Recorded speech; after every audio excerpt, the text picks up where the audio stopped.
All right, Katie, 740, a look at that forecast. It's nice, but nice would actually be more like seeing some rain a little bit to get rid of this drought. At this point, yes, Eric, we mentioned it earlier. Most of the entire state of Colorado under some sort of drought worsening over the next 7 to 10 days. We'll see a very dry weather pattern, so no big moisture makers in our near future, but temperature-wise, it is cooler today across the Denver area, back to some near seasonal conditions before we heat up once again starting tomorrow. But outside right now, giving you a live look out there near Glenwood Springs, skies are mostly clear, some beautiful conditions into the mountains. We'll continue to see haze and smoke, though, across much of the metro area, the Front Range and eastern plains, especially over northern Colorado. Later on this afternoon, that haze will stick around, but temperature-wise, we'll be a little bit cooler, 60s in Denver, then 80s by next week and even into tomorrow afternoon. Satellite and radar, no watches, warnings, or advisories in place, but air quality does remain poor, unhealthy for sensitive groups for the metro area today. It's all based on the wind direction, dragging some of the smoke from the wildfires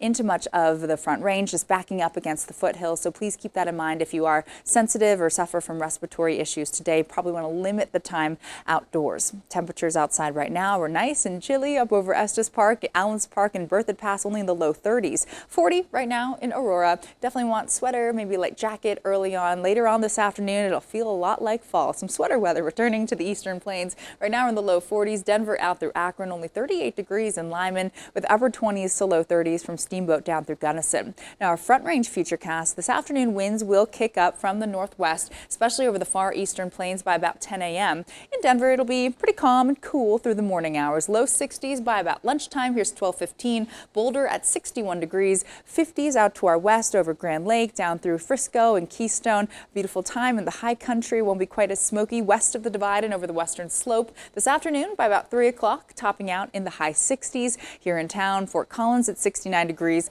Low 70s, Pueblo into Lamar and Springfield, so a cooler afternoon all across eastern Colorado with continued very pleasant temperatures over Eagle at 73 degrees, Grand Junction a little bit warmer at 80. Your high country planner for today, plenty of sunshine. It is going to be a dry day over Colorado. Some beautiful times in the mountains. We hiked from Aspen to Crested Butte, and I was just amazed by the beautiful aspen color, so golden right now. And it is already past peak season in our central mountains, but further south you go, you'll still see some of those great colors. Tonight in Denver, partly cloudy skies, dry conditions at 45 degrees, so not quite as cold early tomorrow morning. And we're back to some above average conditions for tomorrow. Sunshine, 80 for Denver, and taking us through our future cast across the state. Not much rain in sight for the next 7 to 10 days. A very dry weather pattern for us, and our highs tomorrow will be in the upper 70s to low 80s, and even a little bit toastier over the mountains as well. So here's our temperatures that we're expecting for Sunday. Upper 70s in Eagle, down through Salida, over the eastern plains and Burlington at 80 degrees, and we'll stay above normal, about 10 degrees so through much of this week. Upper 70s to low 80s, Eric, as the dry and mild weather continues.